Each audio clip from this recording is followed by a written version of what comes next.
5FM Radio Zambia. We are also live on it.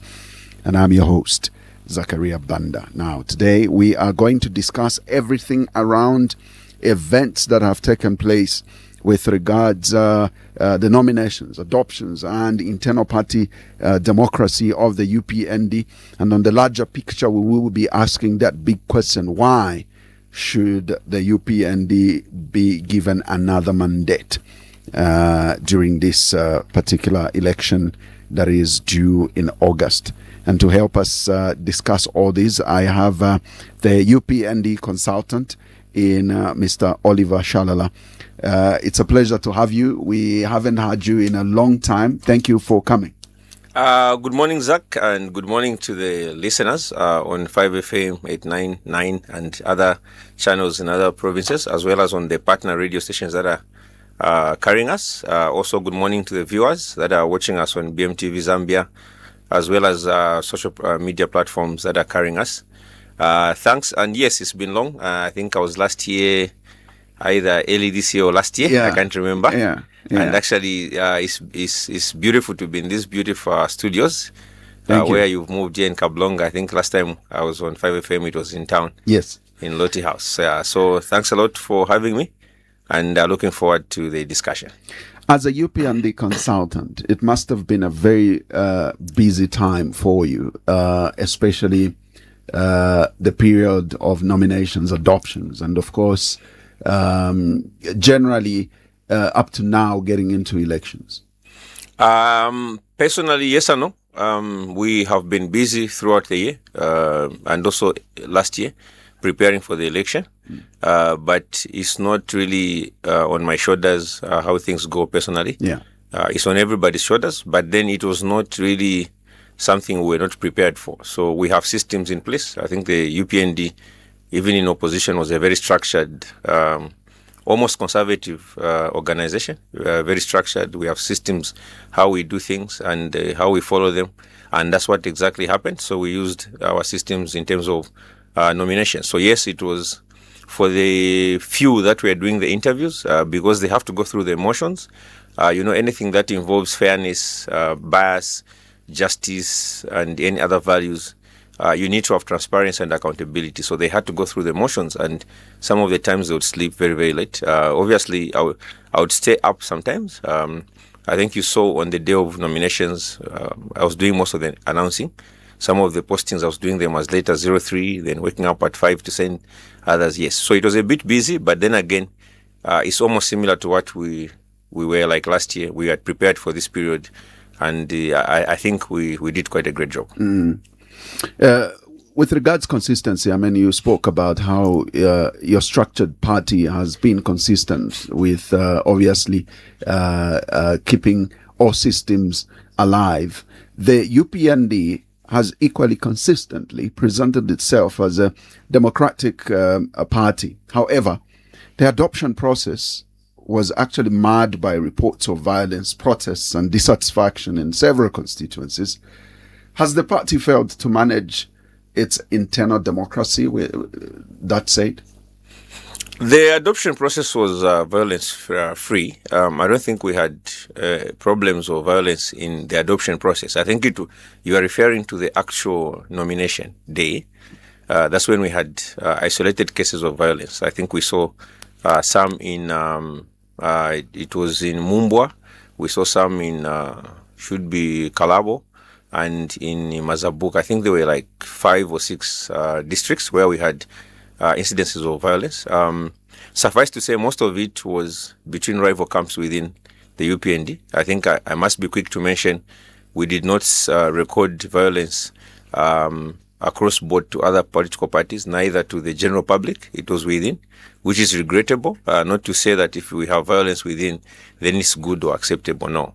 It's regrettable. I think the president was very quick to speak about it, and that's why you've noticed there are many people that complain that they will even ask me personally, Oliver, you have not spoken about the violence in the party. How come you're not condemning it? The president condemned it, and by protocol, when the senior most person has spoken, you don't speak about the same. You carry the same message. You simply amplify or transmit it or or make it viral. So the president came out very strongly in the morning of the nominations when we saw violence in Mazabuka and in other areas. So we had isolated incidences of violence, but it was not very general. I think 5-6 out of 226 constituencies still leaves us with pretty much a lot of peaceful. We had some also threats of violence in Lusaka, though it didn't culminate into an actual case of violence, but the threats are still considered violence. So when we remove those 7 or so districts, then pretty much the rest of the constituencies were quite peaceful. But there are lessons learned, and then you also have to understand that the ticket of the UPND is quite attractive at the moment. So both within the party and those coming from outside. So it was you have to expect when something is very attractive, there will be a lot of fighting for it. So we could have anticipated, but maybe we didn't expect it to be to that much passion. There's so much passion. People want to be in the ruling party, on the ruling party ticket, and so on. Remember also that a number of these candidates may have been left out for a second time running, and the first time that they were left out were in the opposition. So maybe they feel the first 5 years they sacrificed again you are being left out, and people just feel dissatisfied. So yes, we had those instances. If you ask me, your question was, we are known to be a democratic party. Did we fail? No. It is still the democratic process. Given a time, I'll explain how adoptions are done and what process is taken, and we followed that process. So in terms of democracy, yes, we are democratic. We follow the democracy. Did we manage to, eliminate conflict? No. It's not easy to eliminate conflict in any human endeavor. But did we manage the conflict eventually? I think we have generally, and we should be on the right path. But many aspiring candidates who are not adopted have chosen to contest as independents.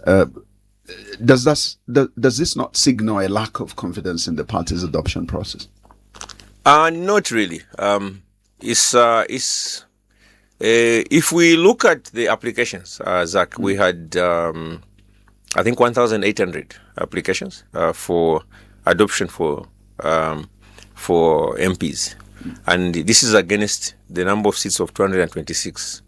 And then if we look at how many applied as independents, out of those who did not apply, we are talking about 100 plus. And we know that number because Mr. Isaac Mwanza and a consortium of CSOs have sued independents, and the case came up this morning. As we speak, they're in court, doing the first sitting. So we know that number. So we're talking about 100, at the most maybe 120. So if we have 1,800 applications, then 226 manage, and then we have another 100, let's just round off to 180, so that we have a round figure of 400. We still have 1,400 that refused to either go independent or go against the party or resign or otherwise. So statistically, realistically, the majority have stayed within the process, have agreed to take their fate. A number of them withdrew prior to even the announcement of the adoptions, and then some of them withdrew even after they had filed in. Remember also that about a third or close to a half, I think a third, have since withdrawn after submitting their application as independent. So by and large, we have a process where we have managed the process. There will be a few that refuse. We even have some that have crossed over to the opposition in the meantime, and they've stood on the opposition ticket, which is expected. It's a democracy. You've got freedom of speech, freedom of association, and freedom of assembly as enshrined in Part 3 of the Constitution of Zambia in the Bill of Rights. So those who stood on as independents and then they refuse to compromise with the position of the party, they are doing it using their rights. And those who crossed over to the opposition, they are doing it using their rights. That's not the position of the party. We would prefer that they withdrew, and we supported one candidate. We don't divide the vote. But remember that we are a political party. We are not a military force. So people do it voluntarily. A party is a voluntary association, it's a democratic process. So we are not forcing people to do things at gunpoint. So we negotiate, we have meetings, we discuss, and we look at how best everything is for the common good, which is the good of the Zambian people through the dispensation that we provide as a party. Mr. Oliver Shalala, UPND consultant, is our guest this morning on the Tuesday edition of the Burning Issue. And we are asking the big question: why should the UPND be re-elected in the 2026 general election? Now, let's get to the part where you promised to explain to us on what specific criteria were used to adopt candidates or are used to adopt candidates, and how transparent was the process, if you don't mind sharing. Yeah, I think I'm on record. I did outline the process. My senior colleagues, like Gilbert Liswaniso, have been able to even explain on this very platform how it goes. But I'll be a little bit more elaborate than what my chairman Liswaniso gave out. But it will also be devoid of my participation as an individual because I'm not in the elections committee that sat down to do the selection, but I'll give my views and also explain how the process is done. So the adoption process starts with an application. So you make applications for the various seats, president. You make applications for mayors, councillors, members of parliament. As well. Yes. So council chairpersons and mayors, and then you have councillors as well as president. So for president, it's done prior to the convention, which is done slightly earlier. So for us, in terms of election, in terms of the structures, firstly, we started with the structures. So in each province, we had elections starting from January, ending towards April. And then this culminated in the convention, which we call the conference, general conference of the party. And in that general conference, there are only 4 people that vote in there, the senior people that vote, which is the president, the chair, the vice president, and the secretary general. They're the ones that vote, and the deputy secretary general, who vote in that convention. The rest vote in their provinces. So the provinces then also have their conferences that vote for the top leadership. But the lower ranks of the party were voted for much earlier. So there are cases where, remember, we are a ruling party, so there's stability in most of the structures. So it was common in a number of positions for many people to go unopposed because, like they say, you don't change a winning team. I think that's why you saw the president also going with the same running mate that he went with in the 2021 elections when we won. So by and large, it was incident-free. We didn't hear much friction in the lower ranks. There's always dissatisfaction, I must mention, and we can't run away from that. So there was dissatisfaction, but we still had a very peaceful process. We came to the convention. At the convention, that's where anyone that applies to be president does the application. At that case, the president went unopposed. So the first part of nomination, which is for president, was taken care of at the conference. Then we now move to councillors, we move to members of parliament, mayors and council chairpersons. These were given a process to apply. A specific date was given, and people applied. So the criteria is we follow firstly the qualification that is for that position as enshrined in the Constitution of Zambia, as well as subsidiary laws like the Electoral Act of 2026. And then we also look at the internal issues in terms of qualification. Are you a member? Or are you in good standing with the party? And things like that. So having looked at those, then those who applied are then subjected to interviews at various levels. Obviously, for members of parliament and the mayors, mostly those are taken care of by the elections committee, which falls within as a subset of the National Management Committee, the highest body of the UPND, which has members from across all the provinces, as well as those who are appointed. So we have 5 per province, which is 50, and then you have those who are appointed by the president in various positions like chair, secretary general, deputy, and the like. So that management committee is then broken into subcommittees. One of them is the elections committee, led by the elections chairman, who's now Mr. Likando Mfalali. So that committee sat, interviewed the people that applied, and then subject them to the criteria of the qualification. So qualifications are not always enough. There's always strategic considerations. So firstly, those interviews, we then subject them now to other issues. For example, one of them is what was the result at the primaries. So they are subjected to primaries.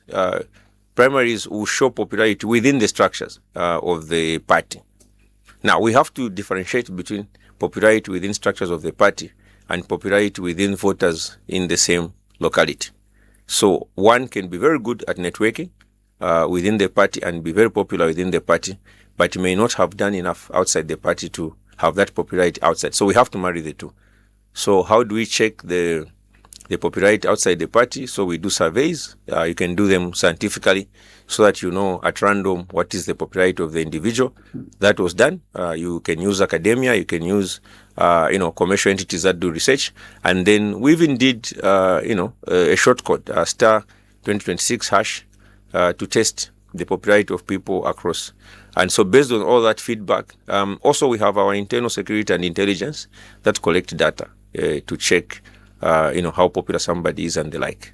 We are the ruling party, so obviously by default, our president, who also happens to be the Republican president, is privy to the actual intelligence that comes through the government intelligence, and those reports can be used by our president also to feed into the system of the ruling party. And eventually, we come to a congruence where we decide who's best. Now, let me just, as I end here, let me quickly mention one thing, Zach. You can be the most popular, for example, in the structures. You can be the most popular also in the locality, but may not be the most suitable. So there are many things that we look at. So if you noticed, we had adoptions of more than 50 women this time around, a very, very high number by the UPND. The opposition never came close to that.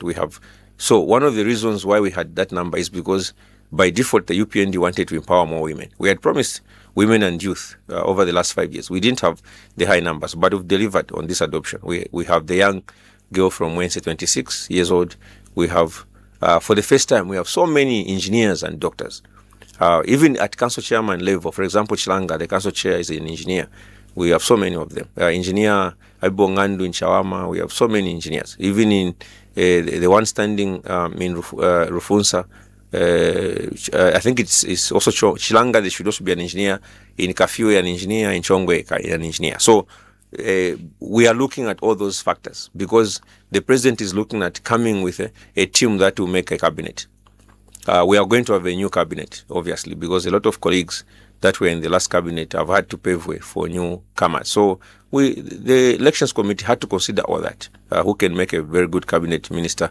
Which specializations do we want? Medicine, engineering, and other disciplines that are important, law and the like.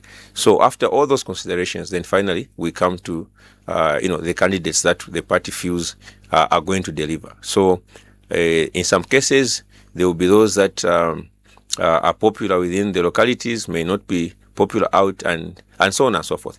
I'll give an example. There was a problem in Mumbwa. I think you noticed there was a lot of fights over the adoption of Chisuku, and then eventually it was changed to Hamatala, and then eventually I think it's Chisuku that then followed in. There are dynamics there. You'll find that, for example, Chisuku happened to be very, very popular within the district of Mumbwa, the town itself. Hamatala is more popular in the rural areas. Okay, so if you look at those two and you are doing measurement, it's very difficult for the committee to know ultimately who's the most popular. But it's very easy for Chisuku's supporters to make noise at the council and to cause confusion because they are the ones who are the highest number within the town. But does that mean that automatically he was more popular? So it wasn't an easy decision, but eventually I think in the final sense, after all factors have been put together, we would come up with a final decision. So those who filed are the ones that we decided. But then maybe one thing that we'll discuss later is the issue of double certificates. I think also that came into effect, but I think that one did not come in your last question. Right. But some members have accused senior officials of favoritism and imposing candidates. How do you respond to those allegations? Especially, I think even the case of Mazabuka Central, it started with the issue of imposing candidates who are not favorites of the membership in the locality. Okay, you speak of Mazabuka Central. So if you speak about Mazabuka Central, I don't know who your question would be going towards in terms of who should have been, but I know for a fact that Gary Nkombo didn't apply. So if we had to put Gary Nkombo, that would be the imposing now. So Gary Nkombo did not apply, so he did not qualify to stand. So he was not among those being considered for Mazabuka Central. We had other applications. We had Lilanda, we had Sulwe, we had Brenda Mwamungule, and we had others. Gary Nkombo was not one of them. So clearly, even before we discussed it in full, he wasn't qualified to be considered. If the UPND struggles to unite its own members during nominations, as was observed, why should voters then trust it to unite the country? I think the UPND did not struggle, Zach. Like I said, the presence of conflict does not mean a fragmentation per se. Conflict is normal. In Tonga, they say matagota wudi kujumbana. When you have two buttocks and you are walking, it's normal for them to rub against each other because they are together. So you're not going to have a problem where there's existence of conflict. Conflict will always be there. Okay? The problem is how you manage conflict. I think during our time, we've managed it well. We have not seen our members that went against being beaten and that kind of thing. The president has been very categorical. It doesn't matter who you are. We saw the case of Mazabuka where somebody that is known to be very close to the president was arrested and is in court for assault against Honorable Gary Nkombo. Though in the twist of fate, he has also sued back, which is his constitutional right to do so. But there's no one that is sacred. So the conflict existing does not mean we fail to unite. We are united. The UPND is very united. The fact that many of the independents who actually filed in and after having meetings with the party rescinded and went back, it shows you the general unity that is there. Yeah. We can't say the same with our colleagues that we are going into the election with. The fragmentation there is mammoth. It is a Mageddon. Even as of yesterday, we were hearing where the president of a Steny unit, I want to mention, is coming up with his own shadow cabinet and his running mate also his own shadow cabinet. That would be what we consider fragmentation. In the UPND, we have one running mate, we have one president, we have single candidates, and we move on like that. Yeah. But as a consultant of the party, are you concerned that independent candidates emerging from within the UPND ranks could actually split votes and weaken the party's electoral prospects? Yeah, if you ask me, my personal position, my personal position is even as a consultant, because you yes, because I can't have based on events. Yes. I can't have a position as a consultant without having a personal position. Right. So my position as a consultant and for my office, not for the general party, my position for my office is that it won't happen simply because independents that came from our party, and most of them did not resign before submitting, will surely be disqualified. And I don't want to be prejudicial to the case, but that's my position. My position I've written before the case, so I can't be accused of speaking to it after the fact. I've written this twice. I was the first person to write about the issue of independents not being qualified because Article 51A, so 51A is very clear where it talks about for you to qualify, you must, it says the person is not a member. It doesn't say on 15th June you should not be. It says is now. So meaning for you to qualify as a candidate for independent, you need to be non-member, not active. So I'm not worried because I know the fact that there's a petition and there's a competent court looking at it. I think the majority of them will fall off anyway. Those that continue to stay, yes, they may divide the vote at parliamentary level. But I think the UPND, we are quite a consistent party in terms of our members, what they believe in and everything. And so it means that we are not worried that most of our members will fall off to go to vote for independence. If you look at the support base of the independents, mostly it's not from within the UPND. Even the most current famous one, which is Gary Nkombo. If you look at Gary Nkombo, his support base is not mostly UPND.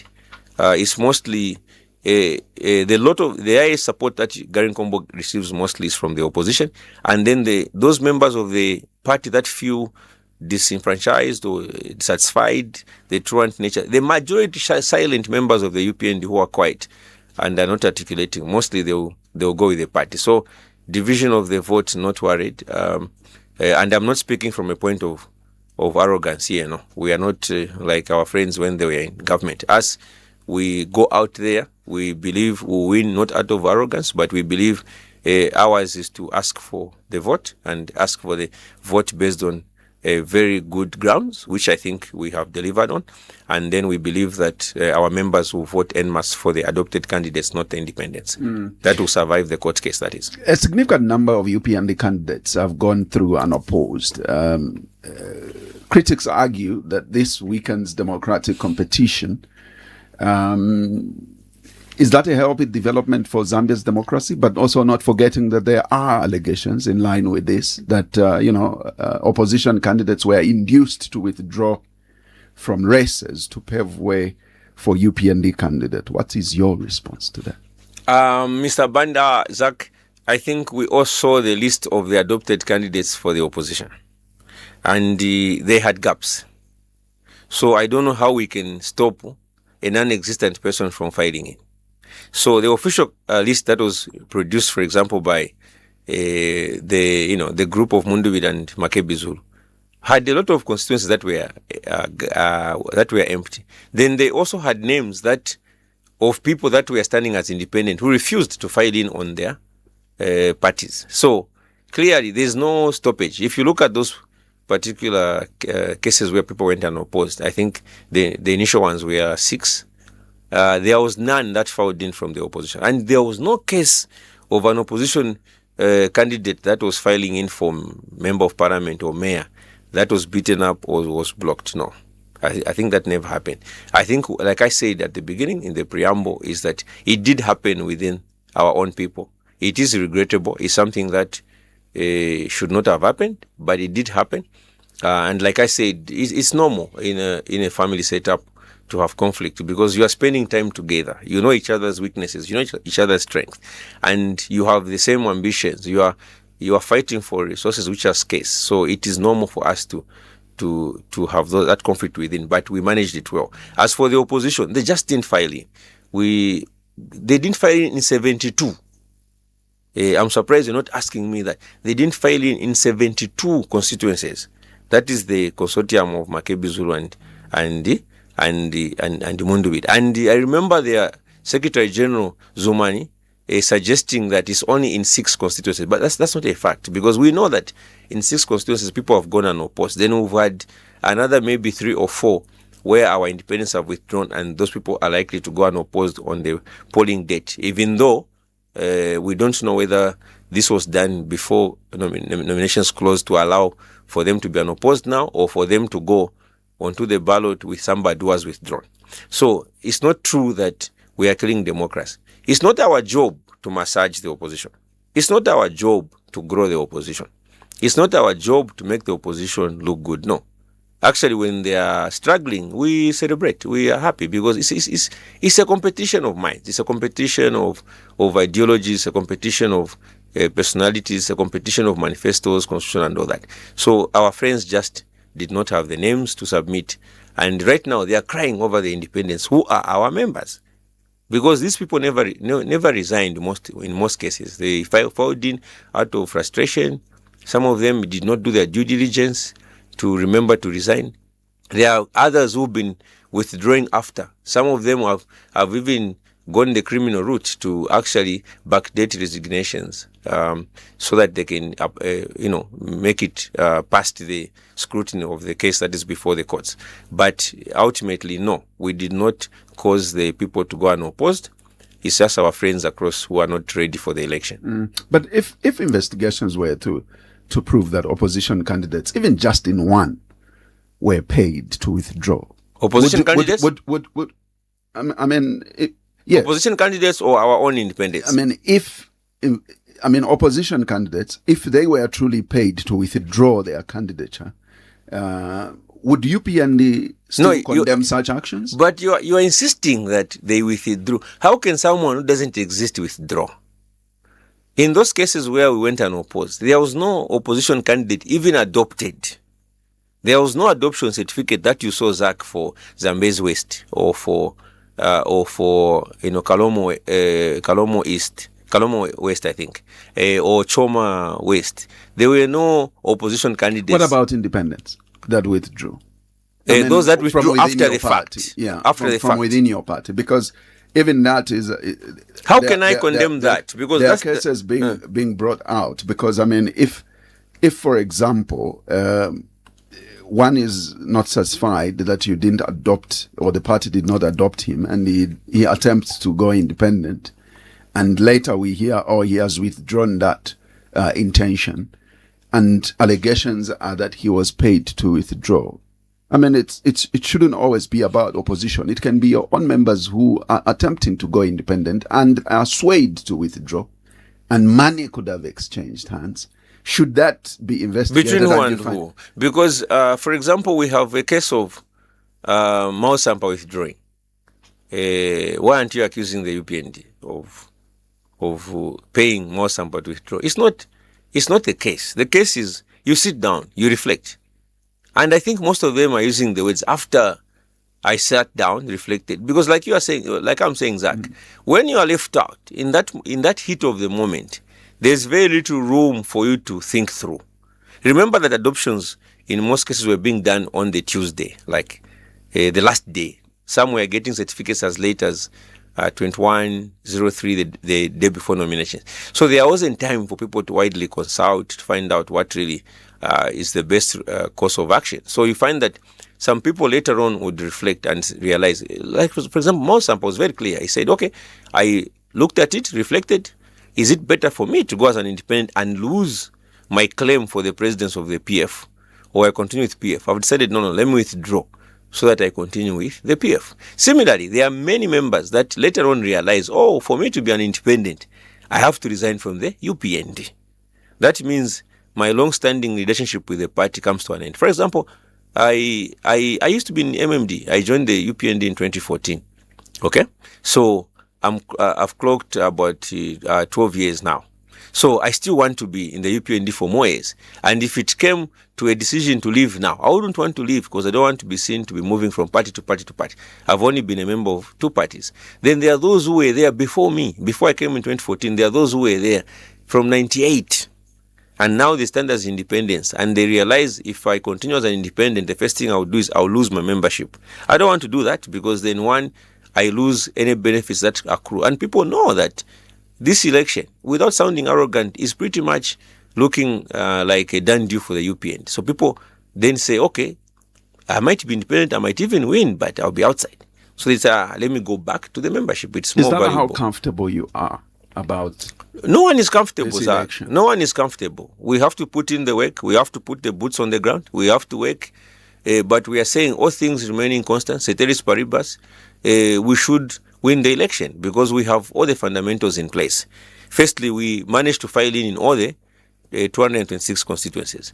Secondly, we have a strong president and running mate. Then we managed to file in almost all the councillors. I think we have a few that we had incidences where last-minute confusion, one or two councillors did not file in. I think we didn't file in about 6 countrywide. But that is from 1,800, almost 2,000 seats. So it means we have the structures in place. And we have further gone down to have structures at polling station level in every polling station of the country. So it means we know that we are poised to put in a very good fight and eventually win the election. We are not going into this one with arrogance, no. And we are going to go on the ground and ask the voter to vote for us based on the achievements. There's a lot that we've done in the 5 years. I'm sure we'll tackle that in the last section of the program. But we are not going, the confidence is not based on arrogance. We are not saying vote for us because others don't matter. Everyone who stands matters. They have their own manifestos, but we are confident in our own abilities. We are confident in our own, structure and the candidates we put across. I think we've done a very good thing. Look at Lusaka, for example. We are talking about Alexander Sakala, Thomas Spalo. We are talking about Chitambala Mwe. We are talking about Ebo Ngandu engineer and so many others. And it's a good blend. We have people from Muchinga, for example, Ebo himself. Ebo Ngandu, the name may sound like Tonga. It's not Tonga. Ngandu is a name that you find in Eastern Province, in Western, in Southern and Northern. And Ngandu is a Muchinga person. We're talking about Mwewa, Mayor, who's from Northern. We're talking about Spalo, who's from Western. We're talking about Sakala, who's from Eastern. We're talking about Lim Kupa in Lima, who's from Southern. It's a good blend. We are talking about Msikili from Northwestern in Roma. So we have a good blend. We have Central Province, Shakafuswa in Mandevu. So we just within Lusaka 10, almost all the 10 provinces are reflected by the candidates. Brilliant choices. So that's where the confidence comes from. This is the Tuesday edition of The Burning Issue. My guest today is Mr. Oliver Shalala. He is UPND consultant. And later in the course of this program, I will give you, our listener, an opportunity to call in and interact with our guest. And obviously, we will also touch on the economy and cost of living. We might as well dwell in it now. When UPND came into office, Mr. Shalala, it promised that, it will fix the economy and reduce the cost of living. 4 years later, many households still struggle with the high cost of mealie meal, fuel, and essential goods, basically the cost of living. Why should voters believe another 5 years will be different? Yeah, the cost of living in Zambia has gone up from the time that we came into power. If you look at the first 2 years, the increase in that cost of living was faster. But we've arrested that in the last 2 years. Because the first thing that you do to arrest the increase in the cost of living is to arrest inflation. So you control the flow of money, you look at the earning power of people and so on and so forth. And then once that is put in place, you also control things like production versus importation, because those affect the strength of the kwacha and so many other factors, the balance of payments and so on. So when you look at all those fiscal fundamentals and you put them in place, you put an environment that allows for the thriving of the economy, which then will translate into the general populace enjoying those benefits.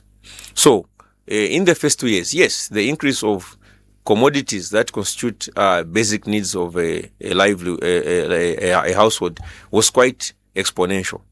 Okay? And yes, we had promised we'd work on it, but there were extenuating factors that caused that increase. Firstly, we came in, there was COVID-19 that affected, the way that things could move around the country. There was an increase in commodities because of COVID. Ships were closing down and things like that. And then immediately we came from COVID, we had a drought. Also, we had the Ukraine war. And finally, we have the Iran war. These are external factors that we can't work against. So they affect the economy one way or the other. And we can't run away from it. But they're not supposed to be excuses. So meaning that we are in charge. So we can't use those as excuses and fail to produce results. So what have we done? Firstly, what we did was that we realized that the increase in the living conditions or the basic basket is going to go high. So firstly, we have to try and cushion for the vulnerable in the community. We have to make sure those who don't have any earning power at least are cushioned from the suffering. So how do we do it? So we came up with an enhanced social cash transfer, which went to the disabled, the old, for calling them the disabled, the people living with disabilities, the old, and then the households that are led by children and those led by women. So gender parity and the like. So the numbers increased in terms of social cash transfer recipients. Remember also that when we came in, a number of donors for social cash transfer had withdrawn because of the corruption in the last regime, which even led to the minister in charge of community development being jailed for 2 to 3 years. So we came in, had to provide a very good environment as a government, and then others that are partners put in money. We also put in money as a government, and we've been giving social cash transfers to the vulnerable to cushion that cost of living. Secondly, we had to look at the middle the middle income people in terms of the blue collar. So we had to increase the number of people who are employed so that they are able to afford that minimum, they are able to afford that house for rent. And that's where you saw now the UPND coming in with employment of large numbers of teachers of 40,000, soldiers maybe 20, 30,000, nurses and doctors, large numbers. So for those particular households, Zach, which are in more than hundreds or thousands of employees, obviously they moved from zero income to something, 7,000 or so. And each person that is employed obviously has got another 10 people that depend on. So we're talking about 1 million plus people benefiting from that employment drive. Then we had other programs that came in. For example, the Food for Work, that also helped. Then more importantly, the CDF program, which has an empowerment component. This CDF increased from what we found as 1.6 million to the current 40 million. So in those, we had empowerment programs. Obviously, there were problems. For example, the loan component of it was abused and has been suspended since. But we have others that are going on, like the bursaries under CDF that are skills based and all that. These have helped with the cost of living. Then lastly, the education sector, where we have removed the need for those families to spend on education. So the free education allows the family now the money they were paying fees for or others can now be used on the cost of living, which is for minimum and accommodation and the health and all that. So there's been all these interventions. So suffice to add that in the tertiary education, we reintroduced meal allowances. So the family, instead of now sending money for their children, for them to eat at university, now they have to use that on their cost of. So there's been interventions that have been made, but largely, Zach, the most important ones are at the fiscal level, which is the arresting of the inflation, which is now at 6.6. I think we said would bring it to a single-digit inflation. The 6.6 is the monthly inflation, meaning we are comparing May this year to last year May. So things are only increasing price at 6%, meaning if minimum last year was at 240, we expect that it would have increased only 6%, that kind of thing. So, and then I can continue, Zach. We can finish this whole program just talking about interventions, like, also, for example, the increase of production of maize to ensure that the commodity is cheaper. So we had 3.6 million metric tons that was produced last year, a record. This year it has shot from 3.6 million metric tons to 4.97 metric tons, round off to 5 million metric tons for the first time. And the consumption of Zambia is only 2.2 million metric tons with a capacity to store in Zambia of about 1 million. So we have a lot of maize, which makes it cheaper for the household now to be able to eat, because our staple is minimum, and predominantly over 21 million people, obviously 20 million or so eat shima. So yeah, there's been a lot of interventions to take care of that. Among interventions, and mostly those that you've mentioned before you spoke of the production of maize, to me really indicates that even just our budget is highly consumptive. We're not talking much on production. We're spending more on consumption as a government from the budget setup. Yes, as a government, there's always going to be there's going to be a larger component of consumption than production, because government itself is not in the business of producing. We are going to produce in strategic areas where there's no comparative advantage for the private sector to come in and produce. But then the government can step in. For example, in the area of fertilizers, we had a very large investment by the WANDAF Group in the United Capital Fertilizer plant, which has helped make us a net exporter of fertilizer. But there were other fertilizers not covered. That's why the government injected large sums of money in production in nitrogen chemicals of Zambia.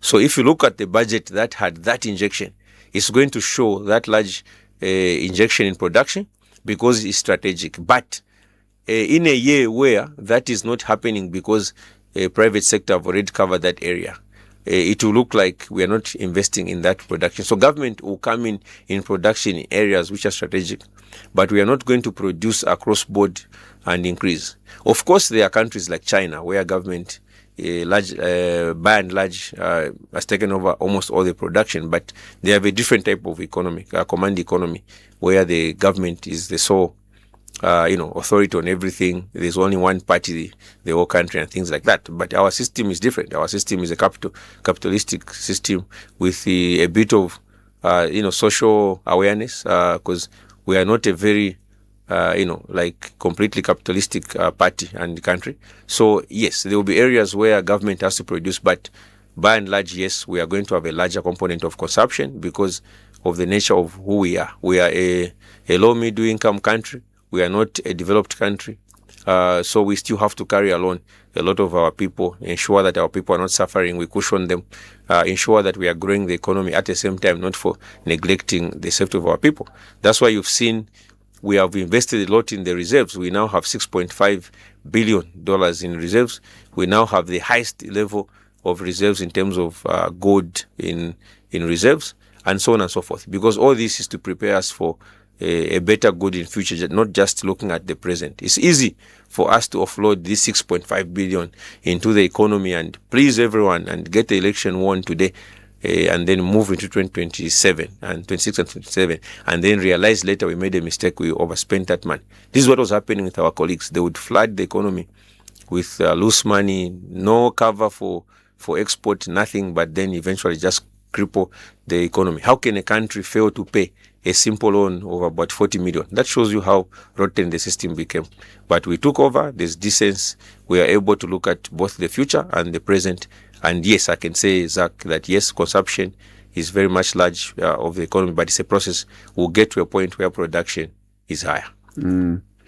This is the Tuesday edition of The Burning Issue here on the Happy World of 5 FM radio, and where it is good for everyone. We are on 899, and remember, we are also live on other media houses or platforms, if you like. BMTV is one of them, and of course look out for their Facebook page and indeed their YouTube channel as well, if you like to have a feel of what programming they present, ranging from kids to series to political programs and business talk as well. They are on Top Star, that is channel 114, and their Facebook page is BMTV Zambia. Not forgetting we are live on Katete FM as well in Eastern Province. Also Central Province in Kabwe, to be precise, is Spice FM, and also ZFM in Kapiri. Ndola, we are on Platinum Radio, and not forgetting Tuta FM on 90.7 in Mansa, covering Wapula Province. Isunga Radio as well is live to this program in Northern Province, in Senga Hill, to be precise. My guest today is Oliver Shalala. He is the UPND consultant, and we've touched on a number of issues that needed clarity, especially on events that took place in the recent past in terms of nominations, adoptions, and internal party democracy as we head towards this year's general election. Now, I will be taking phone calls on the number 0955-221515, or indeed you can call us on 0761-912493.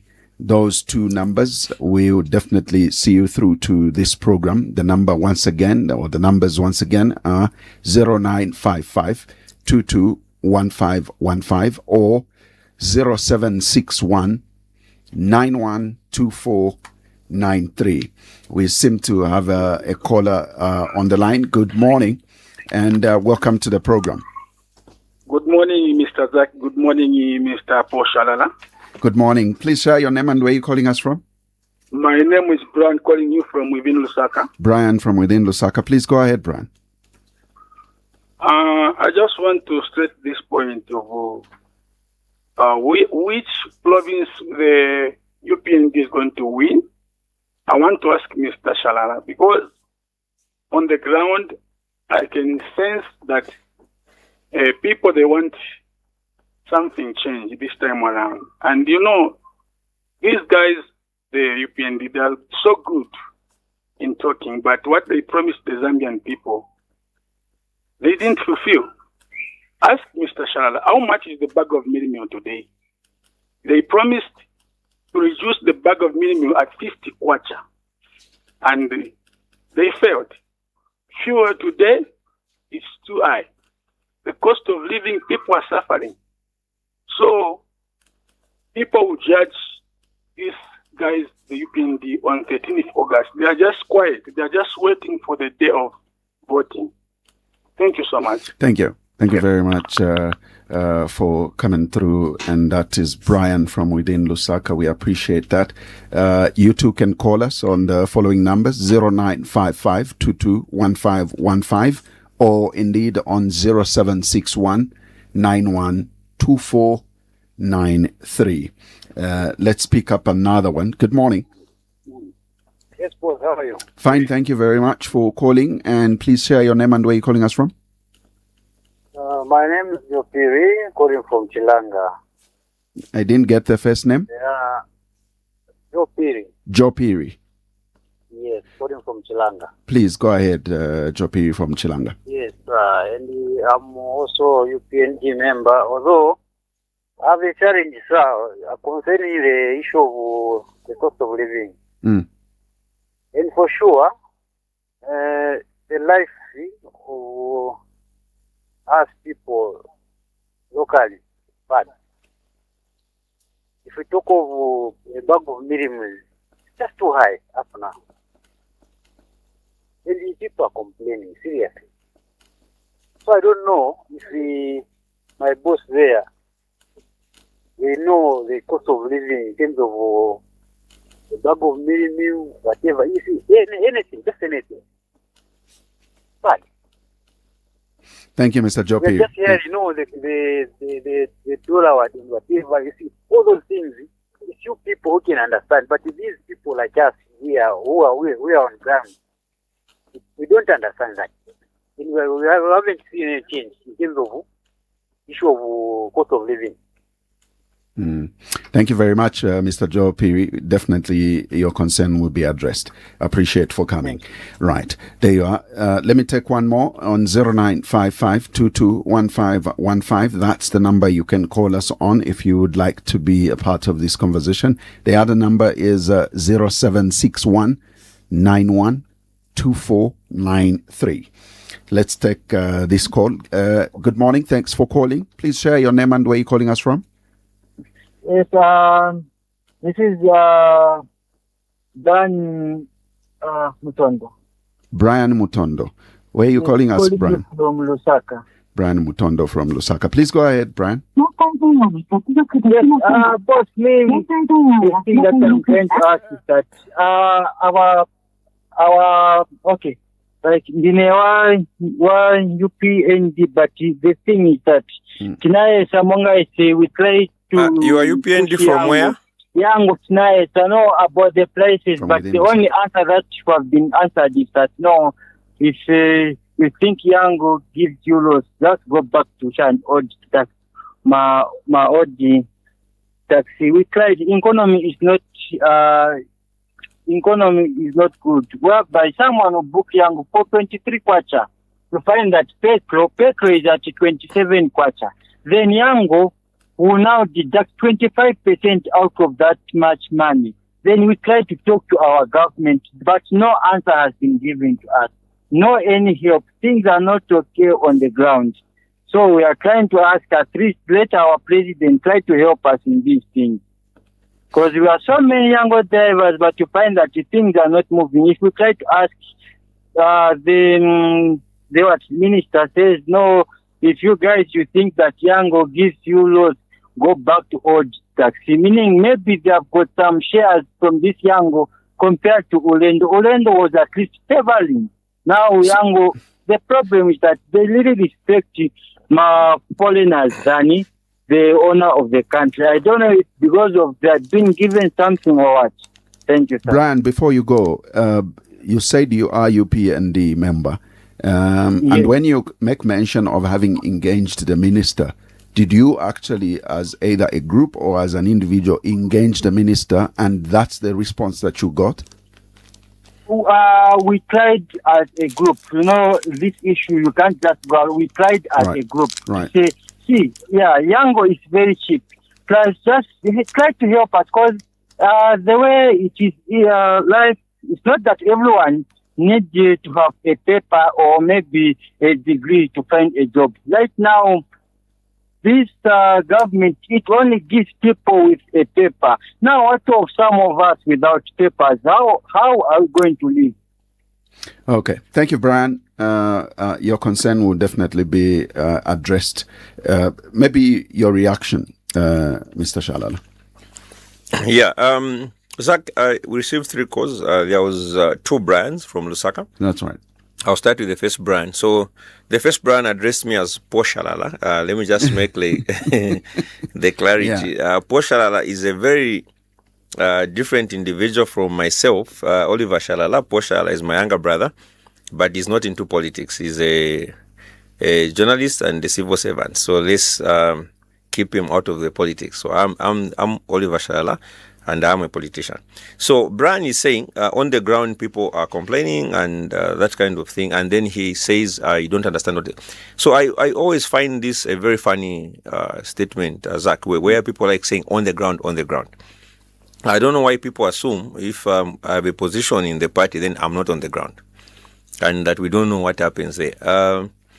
I personally run 2 football teams for girls, and most of my girls come from the compound. I employ about 59 footballers and another maybe 13 staff or something like that. So we deal with quite a lot of families in this compound. So we pick them up for games, we drop them after games. They go to school, we take them to school. For example, my girls go to Woodlands A. We have about 15 that go there. So I know this compound, and I'm one of the few senior political leaders that move in compounds without security. You never find me security, but I walk freely in any compound. I can go to Mandeva, I can go to Garden. So we know what happens on the ground. So if someone is going to make a point and say on the ground, I think just make your point. Don't try and assume you are the only person on the ground and then we don't understand what is on the ground. We do understand what is on the ground. So he talked about the promise of millimil or 50 kwacha. This is not in our manifesto. I think the president was quoted at a rally at some point where he spoke about that 50, but it was never really in the manifesto. And people need to understand, I think the same point was raised by Joe Piri, who's talking about millimil prices are very high. Joe Piri is from Shalala and says life is hard because of millimil. Now, I always say this, and I've said it before. If you are going to make millimil as a campaign topic, remember that this affects only those who are in the urban areas. So by default, you are talking about less than 40% of the country. The majority of Zambians don't buy millimil. So this issue of saying millimil is high, so Zambians are not happy, they'll vote you out. Already it shows me Joe in Shalala and Brian in Lusaka don't understand what really matters in Zambia and what is the point. Yes, a lot of people in Lusaka may complain about the price of millimil being high, and they'll make it a political topic. But has he thought about the 60% who are in the rural areas who are actually the producers of the maize? Because those in the rural areas of Zambia, who are the 60%, who are the higher number, they don't want millimil in town to be cheaper. The reason is that they are the ones who produce the maize. So they are waiting for FRIA this week to announce the floor price, whether it is this week or next week. But when that floor price is done, they are expecting a 340 or more. They don't want the price to be low, because they want to make a profit on the maize which they've produced so that they can pay back for the transportation, they can pay back for the fertilizer and so on and so forth. So it's a trade-off. It's a balancing act. You don't look at one side over the other. If all we did was just to subsidize millimil, we are going back to the days of Kaunda where we just do subsidies on millimil and millimil is cheap. What we need is to subject this to the market forces. So what are the market forces? The laws of supply and demand. So if we produce a lot of maize, that's why we have the vision, the 10-10, 5-5-3-1-1, where one of the 10s is for us to increase the production of maize to 10 million metric tons per year by the year 2031. Though obviously, I think the original target was 2027. We may not meet that, but at least we know by 2031 we should have made that. We found production of maize, I think in our first year because of the drought, it was a bit low. I think in 2021, the year we combined, the one that the PF left was about 3.2 somewhere there. And we've almost doubled that in 5 years. So it's very easy for us to push for the 2031 and take it to 10 million. So by doing so, it will reduce that cost. It may not get to the 10%, but it will move towards the 50 kwacha. It will never get to 50 kwacha because unless government now starts putting money in subsidizing of the price of milling, which is not what we want to do. We don't want Zambian public funds used to subsidize households at the level of milling meal, which is produced by fellow Zambians. The market forces have to come in. So what we should be doing is to empower that family to be able to afford milling meal. Secondly, we should be arresting inflation so that the increase in the price of milling meal is slowed down. That's why if you look at the price of milling meal today and we compare to 2 years today, the price is lower. 2 years today, 2024, it was higher. It was about 300 plus towards 400. But this year is in the 200s because of a number of factors. One of them, arresting of inflation. The other one was the higher production of maize. By the time we are hitting actually August elections, when most of the maize are out of the fields, it will be even cheaper. So it's counterintuitive for the opposition and for these who are trying to politicize the price of milling meal, because you are only speaking for and to the less than 40% that actually depend on the milling meal in town. The ones that are in rural areas are producing the maize. They want a higher price for that. So that's what I wanted to say about the milling meal issue.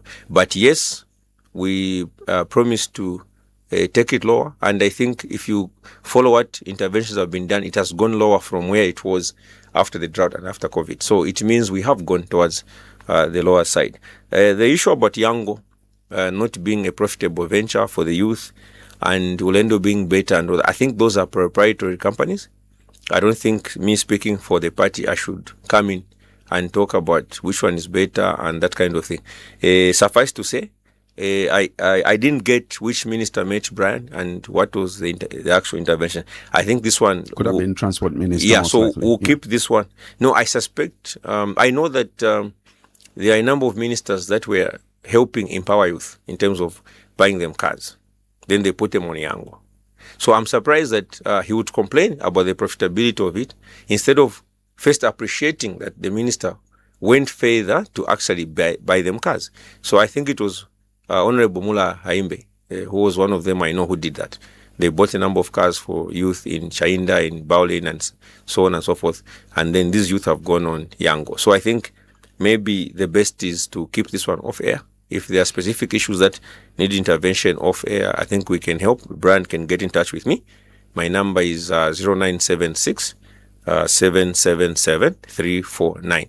0976 777 349. So we can try and see how we can intervene on this issue of air, because it's a company. I don't want to be seen to defame or go against a company that as a party we are affecting their business or saying negatives about the business, which is not good in the law. Fair enough. Let's pick up some more. Good morning. Good morning, thank you. Good morning. How are you? Fine, thank you. And we appreciate that you called. Please share your name and where you're calling us from. Yeah, Mulenga calling you from within Kamwala. Mr. Mulenga from within Kamwala. Please go ahead, sir. Yeah, Mr. Shalala, good morning. Yeah, good morning, Mr. Mulenga. Okay. No, my contribution is brief and quicker. Right. I just want to talk about the free education, the famous free education. This free education has been evaporated. There are a lot of people, there are a lot of minds of the people. I just want to break it down for Mr. Shalala, for him to understand better, that to say this free education, yes, it's a good thing to do, but it's very expensive. And the quality of education that are being offered to the students are very, very, very, very poor. Now, let me break it down for the nation to understand this free education. In PF, we've been buying the bag of milling meal about 130 kwacha, and we've been paying a 200 kwacha per term, which is 3 months. So if you multiply 150 kwacha for 3 months, it will give you a 390 kwacha. Understand? Then today it's free education. Just pause a bit. Just pause a bit. The cheaper one you are going to find. Just pause a bit. Mr. Mulenga, are you going to feed your children whether they go to school or not? Come again? Are you going to feed your children whether they go to school or not? Or you only feed them when they Can go? you speak up? Can you speak up, please? Are you going to feed your children whether they go to school or not? To feed my children? Yes. To feed my children how? I'm saying, don't you feed your children every day whether they are going to school or not? Yes, I feed my children. Yeah, so why day. do you want then to apportion the meal to education simply because they are going to education? No, it is your job to feed them. My point. You respond. Okay. I'm speaking on behalf of myself and behalf of the nation to understand this for education and the high cost of living. Okay. I was saying in PF we've been paying 200 kwacha per 3 months. Okay, that's per term.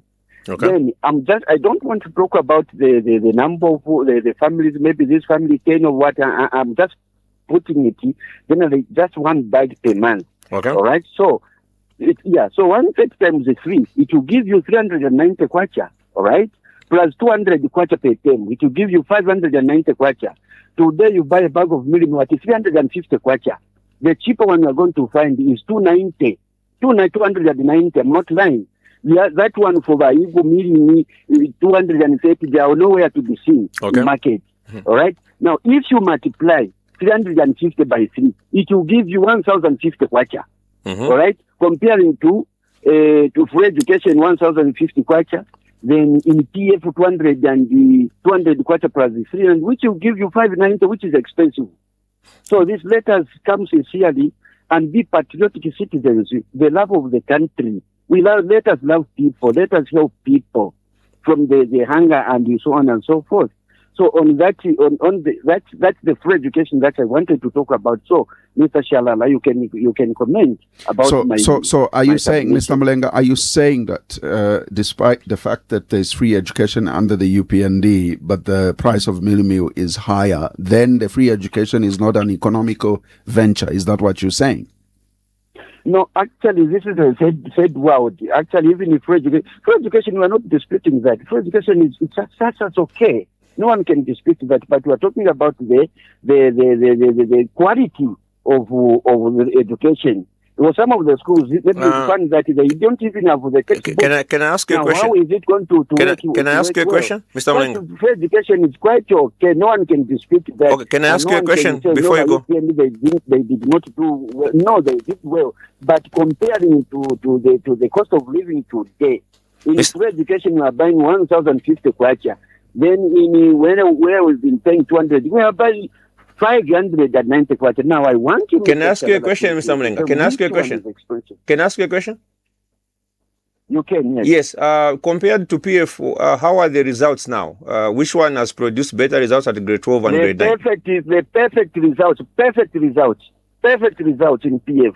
Okay, then that's where the problem is. Today, there is perfect results. That one we cannot expect, but you can when you compare to those and today. So the free education we are not disputing. Disputing. It's quite okay, but the quality of education and the number of students in class. So build a lot of schools. It work well with you. Thank you, Mr. Mlenga. We appreciate your contribution. Let me see if I can pick up some more on 0955221515 or 0761912493. Let's pick this one. Good morning. Twashubuka mwabukashan mwe. Rabuka mkwai. Nibani mkwai. Niba katongo kushawama mkwai. Bakatongo kuchawama. Mkwai bakatongo. Shalala mulishani. Ndife wino bakatongo mulishani. Mkwai. Icyanda busha kuba shalala. Imo mure tarita abantu abari background abekara makombo na bamwe abesiye kutire cyura. Mumure fwase muri defende icyo mure umfa wino pamanda pamwe. Ipendi tafiri wino. Mwumva. Ifodi ko tushinguruka mu town no ko mushika imwe daily futura sikaporo mushaya bwane ago futura yako. Andi kumishuko mulelanda kweko twashama families batupingina amafoni kwa tashiweme. Nomba mure kana mutiyo sindipike wino. Tapali shiweme bagaramba. Iyo free education mulelanda. Investing sana pakutange CS ya mwana and compared neto yari mu PF yakagati wala sangomo wala sangate skruanda tiri karete ni sipine Then I stand up and I miss Umwana to a poverty report form. Two class 117, grade 5, 117. Quite a session. Kuta Tonga teacher on them a book, Yavana was and they could isolate and everyone who is student in class. No, fellow Chamu Shiva. Eh? Umwana to Twikara 4. You want to Muranda. Free education if you will. Mind it. Ndiyali bakati congestion must schools monso mama government schools. Tapali bakalamba. Uya simina vyese ntunga na sipa. So ati abantu ba Mr. Understand ko bati hawa patu kamivotera muri sumina. Nombo kyo simulera ndadise buye. Na 50 kwa cha bunani ungofe mwatu webere kwa bati ukati. Batera muti to itasaba munani kaimu. Muma buku ye. Mwena kirira siye. Tukamivota nga mwasumina esingo kwati apatu alirubire. Na totera. Tashaba Katongo for coming, and thank you very much. We'll take another call, and I can allow our guests to respond. Let's pick this one. Good morning. Hello, good morning. Morning to you. Thank you for calling. Please share your name and where you're calling us from. This is Isaac, calling from Lusaka. Yes, Isaac. Yes, let me also talk on the price of milling. Right. Yeah, let me contribute on this one. It seems that people don't know, they don't understand how expensive it is to produce a grain so that we can produce the same meal they are talking about. As farmers, we are complaining about the prices of maize. And this time, government has not yet come out so that they can tell us the proper price of maize. They are just looking at it, at how much can it be, looking at all the angles. At how much were we paying the price of fertilizer, the cost of input, transportation? Government is looking into that. And it is not easy for the government to come up with a price of merry meal. Because there is a miller, there is a farmer, and there is this consumer who want to just to eat. So these who just want to eat, they want maybe to have a price of limit to go down. Let them also go and produce maize the way we are doing it. If us, we can go down and go and produce maize and have meal, that's the way to go. But if you keep on crying all the time that, the price of meal maybe is going to come down, it will never come down. Because the price of fertilizer is expensive. And it's not on the price of fertilizer and all these other things, inputs, transportation. So people, let's think, let's help the government. It's not easy for the government to produce this, to come out with a low price of maize. Thank you. That was my contribution. Thank you, Isaac. Your response. Yeah. Mr. Mlenga from Kamwala, Katongo from Kawata, and the area earlier, I think I joked with you off air. You see, there's a group of Socialist Party guys that sit in garden compound. So what they do is they'll sit in one room and they've got scripts and they'll read the scripts. So these are the same guys. Now, you see, like I said earlier, politicizing a bag of mealie meal is counterintuitive because it's not a universal issue. Now we are even tying free education to a bag of mealie meal, which doesn't make much sense because here's the thinking. Whether my child is going to school or not, I'll still buy the mealie meal because it's my job as a father to feed that child. So there's really we can't apportion the mealie meal to the education. If anything, the child is actually eating at school. So that bag of mealie meal that the father used to buy, what he's saying they used to buy in. So if we are talking about a child that was not going to school, has now started going to school because of free education, and then he has to feed the child. Actually, the feeding is less. So I have footballers that go to Woodlands A. Again, it comes back to the argument of Katongo to say, ground in for I don't get this where people feel if you have a position in a part, then you are not on the ground, you know nothing. No, we know. Because we also live in the same locality. So who told Mr. Katonga I don't live in a compound? He doesn't know where I live. Who told Mr. Katonga I don't have people that, and he's even saying we receive calls from Kumushi, Warat Tumina. Me, I actually grew up in the village. My mother is in the village. I go to the village. My farm is in the village. So we know as individuals, we know as a party. So there is that connection. We understand. So to equate a bag of mielie meal increase to being bad is making education bad. There's no relationship. That shouldn't even be there. We shouldn't even have that discussion. Free education, the goodness is the same Mulenga and the same Katongo. Both agree that free education is good. So if free education is good, why are we even debating here? It's good. We move on. So it's about now the quality of education, which he has mentioned, which I agree that we need to work on the quality. So that's the first starting point. If we had that congruence of argument, it will make it easy. Yes, free education is good. Both Mulenga and Kamwala agrees, and Katongo and Kawata both agree that it's good. Then they raise the issue of quality. So build more schools. We agree. Let's build more schools. Is there a program to build more schools? Yes, there are many programs. For example, there is a program in Western Province funded by the World Bank where 220 brand new schools are being built. Not promised, but actually being done now. There's a time when I was on Millennium, when I was watching Millennium TV and sorry to mention another media station here. I was watching Millennium TV, and then Greyford Monde was talking about name just one school that they built, that the UPND has built. There are so many brand new schools. So I'll take that challenge and say Skongo School, which is in Chikankata, brand new school from scratch, built by the UPND. There are many schools. Just here in Lusaka West, Kembe, there are a number of schools built from scratch. But more importantly, what the UPND has done is by putting the 40 million into CDF is to allow for the expansion of existing schools. So we have a lot of classrooms, and we have taken it upon ourselves to do desks. I think on desks and the modernizing of schools, the UPND has done very well. For somebody to just shoot it down, then it's just lack of sincerity. Then the issue of quality. I asked Mr. Mulenga while we were still on air, which time between the UPND and PF has better results at grade 12, at grade 9 and grade 7. Then he says, no, PF, it was perfect, even now it's perfect. So if it is perfect results now, what is his complaint? Because we can only judge the quality of education by the results that we get at the end, garbage in, garbage out. So you can't say there's poor quality of education simply by the numbers. Yes, the average pupil to teacher ratio is very high, and the largest classroom that is on record, I think, is 120 per one teacher. Ideally, we should be below 60. Yes, but so we agree the quality has to be addressed.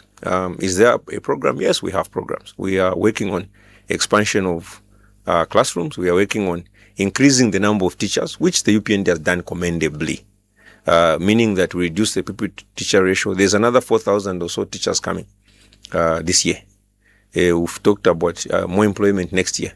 So there isn't really much that is not being done on the quality, because really for the quality of education to improve, for free education, we're talking about increasing number of teachers and increasing the number of desks, and also reducing the classroom numbers by increasing the classroom blocks. Then lastly, Zach, the issue of eating at school. So we have a program which was not there. NGOs used to fund school feeding before in the PF. Then when we came, there were about 13 districts that were covered. That has increased. So it has now become universal, meaning we are expanding to 116 schools. So these children are eating at school. Primary school, most of the schools, I'll give an example of Woodlands A, where I've got more than 16 girls. The primary school girls, 4 of them, they eat every day, Monday to Friday, every day, lunch.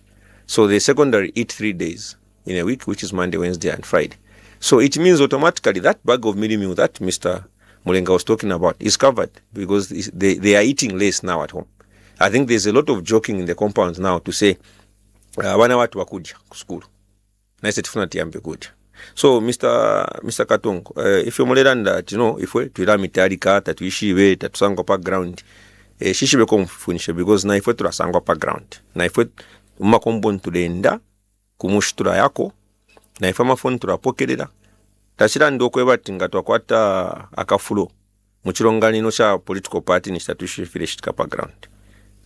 So lastly, I think Isaac, there is not much I can comment on his submission, which is that he's basically echoing what I've said, which is that the cost of producing maize is quite high because of fertilizer. Remember, fertilizer, we used to get it from Ukraine. So for the number of years, it's been quite expensive because of the Ukraine war.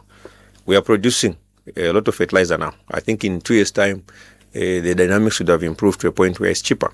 Then also the fuel that transports these inputs and so on, that runs tractors, mechanization and all that are quite high. So the farmer, on the one hand, wants a higher price for the maize, and the farmer is higher in number than the consumer in town, because most of the people, Zach, don't buy mealie meal. Most people just grind their own mealie meal. So if we are to politicize, I don't know, it's been the topic of the cause. Yes, we are in town, so I understand the anxieties of people in town, but that's not the average position. The average position, if you are to go to 50%, 50% of Zambians actually eat their own maize. So that mealie meal issue doesn't arise. Then yes, doesn't mean that because the consumers of mealie meal are less, then as UPND we shouldn't care. No, we should care. We do care. And that's why we have made sure to say that, one, we subsidize the eating of mealie meal by feeding the children at school. So they are coming home to eat only one meal. It's no longer 2 meals, 2 main meals. Then also the issue of ensuring that there's food for work for those who are vulnerable, ensuring there's social cash transfer for those who are vulnerable, ensuring that we are giving employment to those who are not employed, teachers, doctors, soldiers, and so on and so forth. So there's been interventions. I think it's productive to not acknowledge what the UPND has done in that area. And it's just good that despite all the complaints, they are all agreeing that UPND has done well with free education, and it's a brilliant activity. Your concluding remarks as we come to a close. Yeah, Zach, I think we are going into an election. There's complaints that this election is boring. But you see, what people are complaining about is the lack of that activity where they saw a lot of money being flashed around, fights and things like that. The UPND is not the party that is going to win an election at all costs. We are not going to win an election by beating up people, beating the opposition, and the opposition is going to campaign freely. And I think they are not happy that we've allowed that because they were expecting, they have to play the victim, but it's difficult to play a victim when there's peace. There was a submission by Brian Lusaka where he was saying the people are so quiet. They are so quiet. The reason they are quiet is they are waiting to vote against you. No. The people are quiet because there's peace. So Brian did not recognize what peace looks like because he was used to cadres beating people in markets and stations and everything. People are quiet, they are happy. When people are quiet and happy, they use their time to do other things, education, improving, their livelihoods and things like that. So we are going into an election. People are complaining it's boring simply because there isn't that violence and all that. But it's because it's peaceful. We are going to have a peaceful election. The president promised that we are going to put boots on the ground. Speaking to our members, yes, there's been a lot of, fallout from the adoption process, which delayed us launching the manifesto and launching the campaigns. But I think our members will forgive leadership for that delay. I think we'll see a lot of activity moving starting from Thursday. A lot of work is being done in the background in terms of planning. We should have the launch of the manifesto this week, and then large-scale campaigns by the president and the running mate all over the country. But on the ground, we are campaigning. And remember that even in 2021, it was the PF that was going around making all the noise while we're doing door-to-door campaigns. That's the style of the UPN. So do not expect a lot of rallies and dancing and what. There's going to be a lot of work that is done on the ground. Our people on the ground, the boots on the ground shall be fully funded. We'll take care of our people and we'll work to ensure that we have that election. The president has given us a target of 5 million votes. We won with a target of 28 million. We are the most popular government ever, both by the aggregate number of votes we got and also the gap that we beat our nearest rival. So our nearest rival that had income base, then they had all the systems, they had candidates in all the constituencies, not missing 72, are now in a very weak position. We are not going into this with arrogance saying we've already won. We have to deliver 5 million votes. So whether they are disorganized or not, we still have to deliver the 5 votes. And 5 million votes, and the 5 million votes, Zach, the UPND would deliver. We'll be talking as we campaign, hoping to come back soon to be able to give you updates. But to our members, just know that after a lot of planning and everything, there will be national launch of the manifesto as well as campaigns in the next few days. But on the ground, we are already on the ground. Mr. Oliver Shalala, UPND consultant, thank you very much for coming to this program today. It was a short notice, but as always, you definitely had to spare time to be with us. We are on duty 24/7, Zach, and it's a pleasure to have been here and to speak on behalf of the winning team. It's always good to be on the winning team, the way Arsenal felt in the EPL and the way PSG felt. So we'll be here to celebrate when we win. Yeah, we had to get there, but thank you very much. Thanks, Zach. Thanks. All right, there you have it. We've come to the end of today's edition of the Burning Issue, which is the Tuesday edition. And we are grateful to our partner media houses that have carried this program live.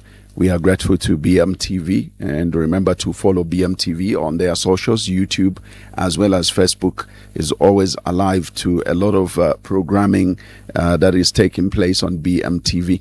Also, not forgetting that we were live on other radio stations, Tuta FM in Mansa, Isunga Radio in Senga Hill in Northern Province. Also, not forgetting we were live on ZFM in Kapiri and Platinum Radio in Ndola, Spice FM in Kabwe, Katete FM in Eastern Province. This has been the Tuesday edition of The Burning Issue here on 5FM Radio 899. Good for everyone. From all of us here, we say thank you for having followed our conversation and participation from those who managed to call in. It's take care of yourselves and more so of each other. Bye-bye.